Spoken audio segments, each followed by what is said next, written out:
पनवेल तालुक्यातील मनसेच्या पदाधिकाऱ्यांनी अंतर्गत गटबाजीला कंटाळून एकनाथ शिंदेच्या शिवसेनेमध्ये जाहीर प्रवेश केला आहे। मनसेचे पनवेल तालुका सचिव दिनेश मांडवकर, उपतालुका अध्यक्ष राकेश भैर, उपतालुका अध्यक्ष विश्वास पाटील, उपतालुका अध्यक्ष कैलास माई, नेरे विभाग अध्यक्ष विद्याधर चोरगे यांनी पनवेल तालुक्यातून प्रवेश केला। तसेच पनवेल महानगरपालिका क्षेत्रातून खारघर शहर अध्यक्ष प्रणव कारखानीस, कळंबोली महिला शहर अध्यक्ष सोनल कदम, रोजगार स्वयंरोजगाराचे जिल्हाध्यक्ष प्रशांत कदम, पनवेल महानगर सचिव नितीन काळे व असंख्य कार्यकर्त्यांनी शिंदे गटात प्रवेश केला। निष्ठावान कार्यकर्त्यांवर होत असलेल्या अन्यायाबाबत पनवेल मनसेच्या वरिष्ठ पदाधिकाऱ्यांनी मौन बाळगले आहे। ब्युरो रिपोर्ट पनवेल वार्ता न्यूज।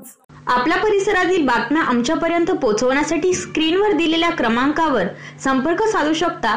दूरध्वनी क्रमांक 8652414343।